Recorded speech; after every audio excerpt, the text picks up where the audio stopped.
Good evening students. आज का आपका टॉपिक वही चल रहा है, भागफल विधि या कलन विधि।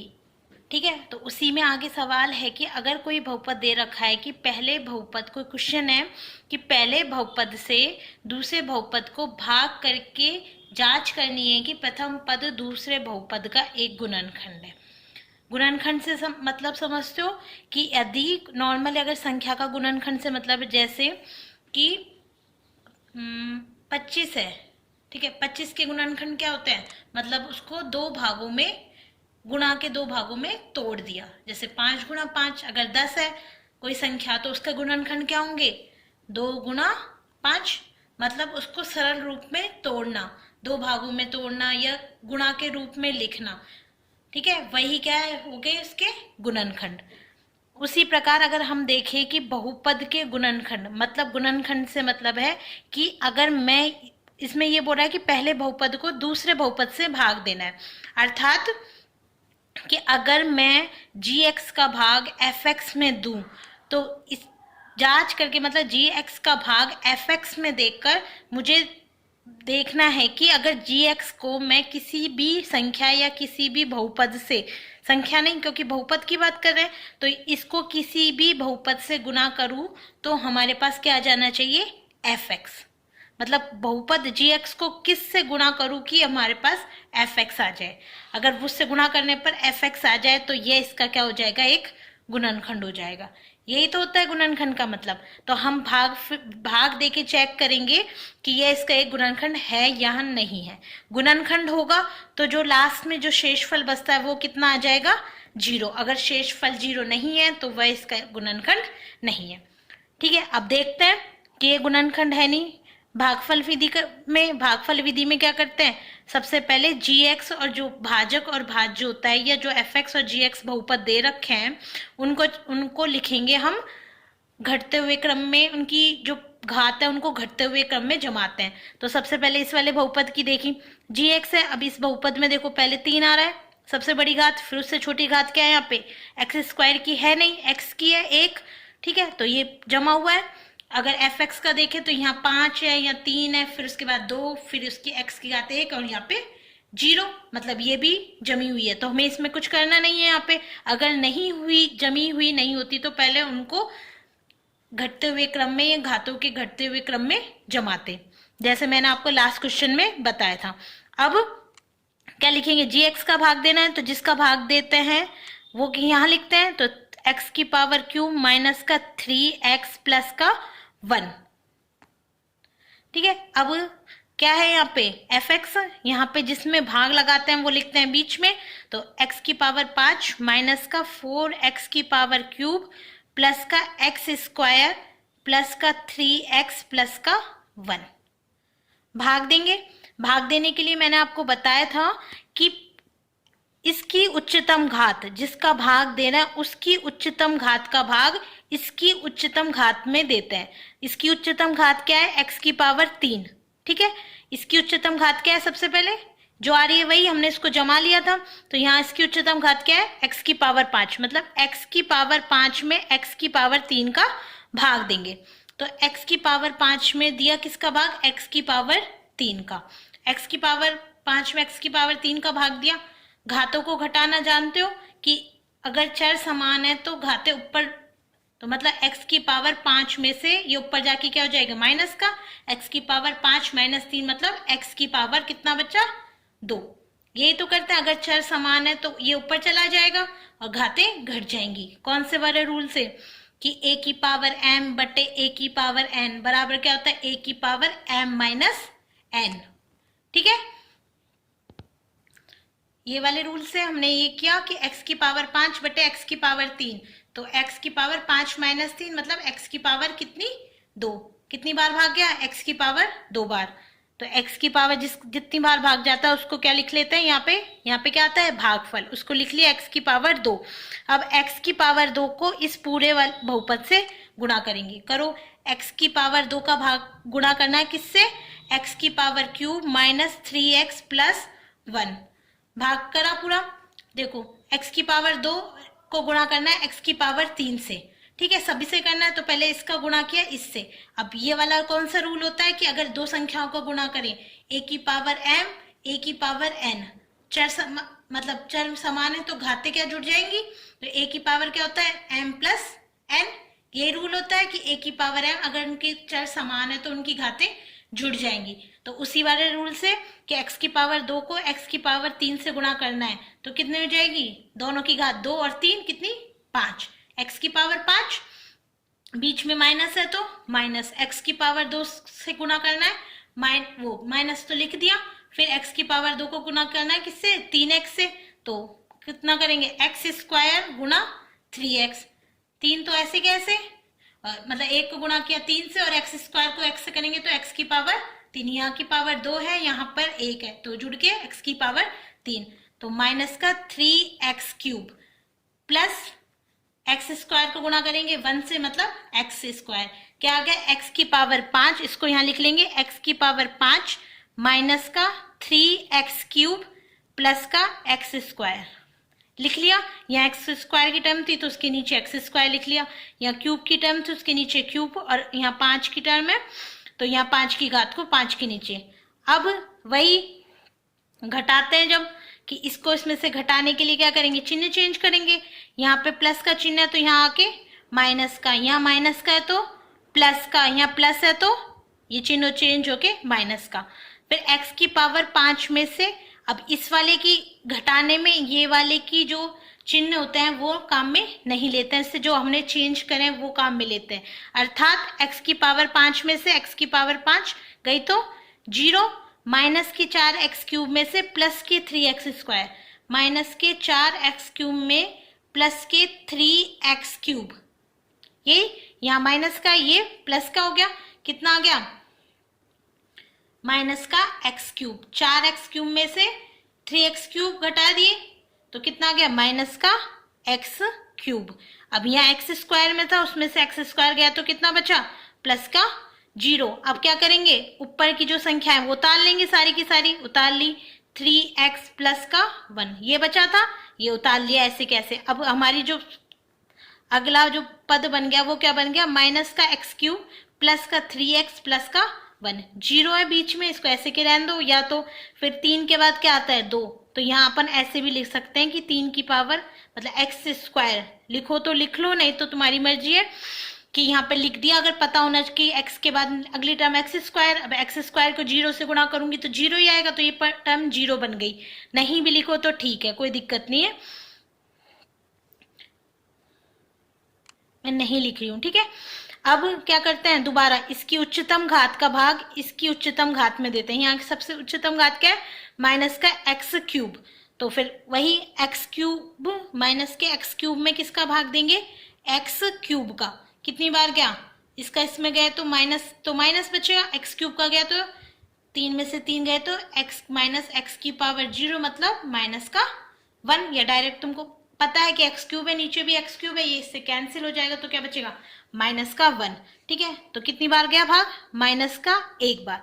अब माइनस के 1 को पूरे टर्म से गुणा करेंगे, माइनस के 1 को इस पूरे बहुपद से गुणा किया x क्यूब माइनस का 3x प्लस का 1 गुणा किया, माइनस के 1 को x क्यूब से गुणा करेंगे तो माइनस का x क्यूब, माइनस के 1 को माइनस के 3x से गुणा किया तो प्लस का 3x, माइनस के 1 को प्लस के 1 से गुणा किया तो माइनस का 1, ये सब आ गया, इसको यहां लिख लो, माइनस का x क्यूब फिर प्लस का 3x है तो प्लस के 3x के नीचे 3x, तो यहाँ प्लस का 3x x स्क्वायर की टर्म नहीं है तो मैंने यहाँ प्लस के 3x के नीचे, इसका मतलब यही है माइनस का x क्यूब, फिर यहाँ पे प्लस लिख दिया, यहाँ पे बीच में 0 लिख सकती हूँ नहीं तो कोई दिक्कत नहीं है, प्लस का 3x माइनस का 1, जो टर्म है यहाँ x की है तो इसके नीचे x वाली टर्म लिख दी, ठीक है। यहाँ पे प्लस 0 कर दो तो कोई दिक्कत नहीं है। अब माइनस है, इसको क्या कर दिया चिन्ह चेंज किया, यहाँ प्लस है तो उसको माइनस, और यहाँ प्लस है तो उसको माइनस, फिर माइनस के x क्यूब में से प्लस के x क्यूब गए, माइनस के x क्यूब में से प्लस का x क्यूब गया तो कितना आ गया 0, ये 0 आ गया। अब ये तो 0 थी, इसको 0 तो ऐसे उतार लिया, 3x में से माइनस का 3x गया तो 3x में से -3x गया तो कितना आ गया, ये भी 0 आ गया, प्लस का 0। ठीक है, यहाँ पे प्लस के 1 में प्लस का 1 जोड़ना है, एक में एक जोड़े तो कितने बचे, 2, 2 बच गए। अब देखो यहाँ पे कुछ उतारने के लिए नहीं है, नहीं उतारा।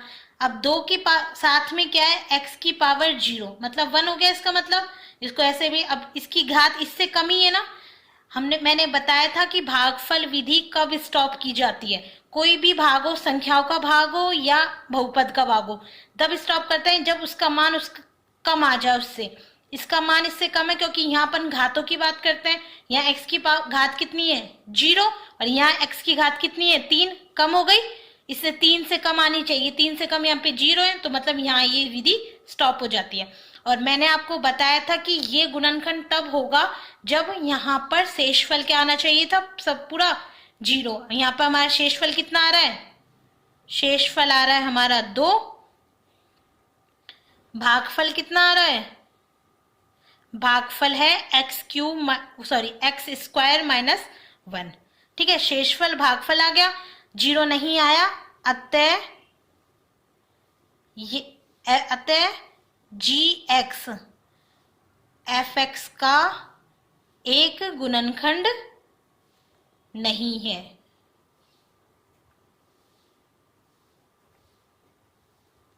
गुणनखंड होता तो शेषफल क्या आता है, यहाँ पे 0, गुणनखंड नहीं है, अतः ये इसका शेषफल क्या आया, 2। ठीक है, समझ में आया।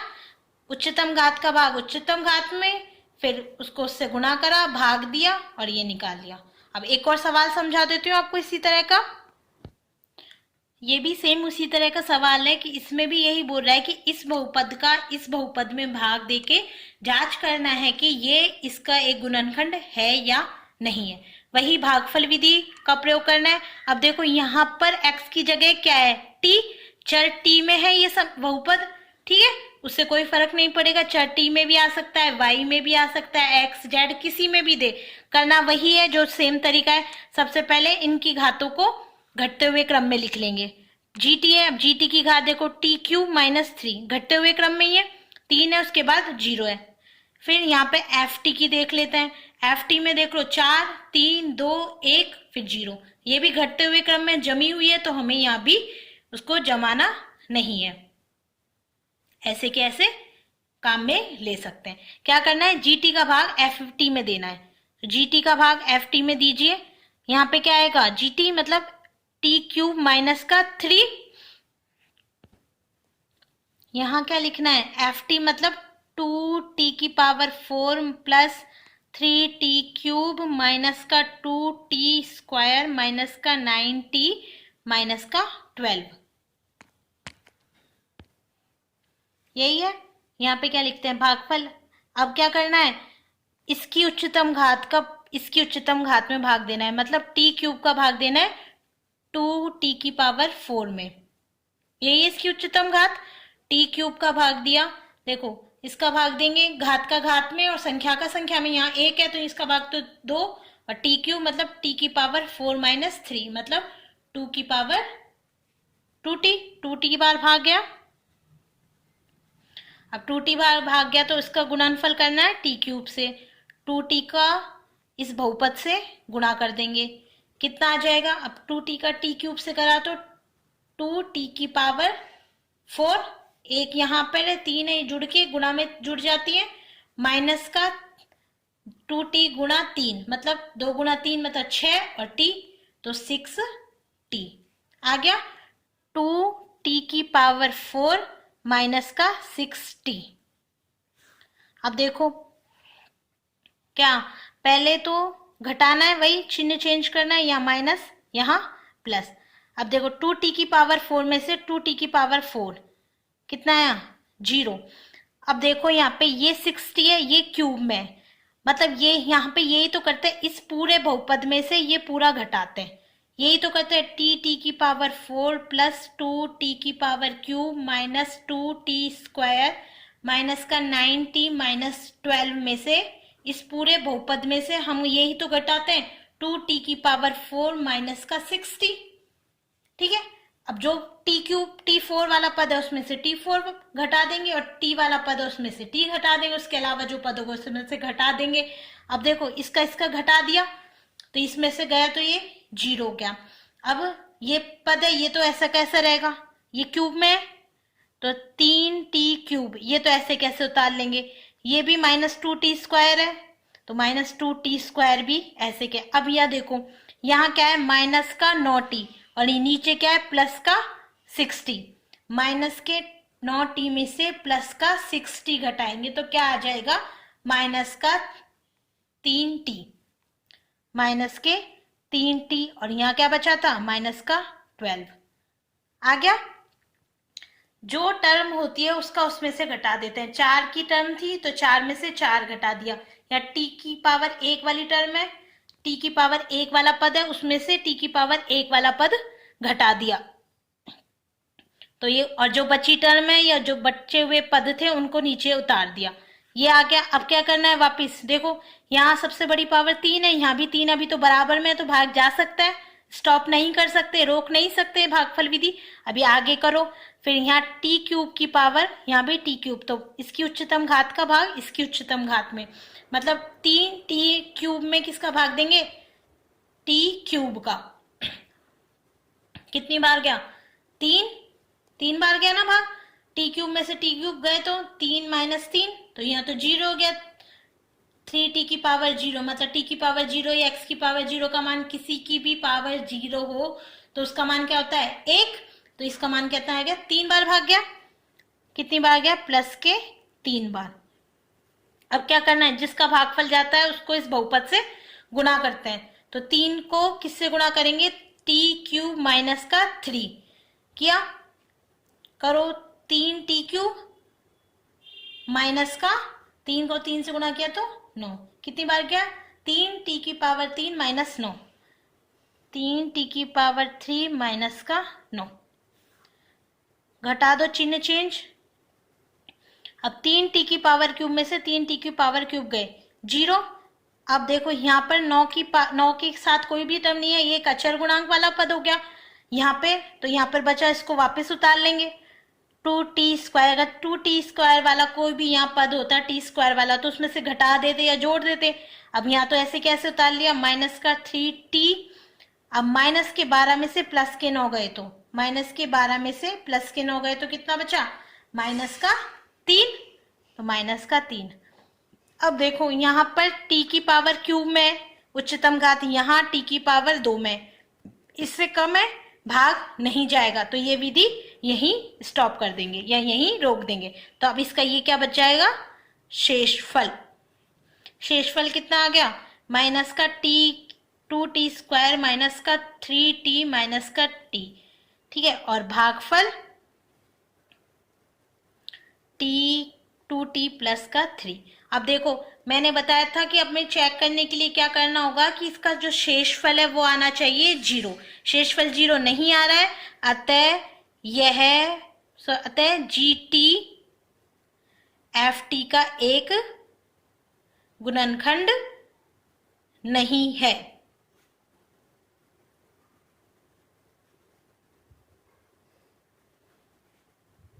ओके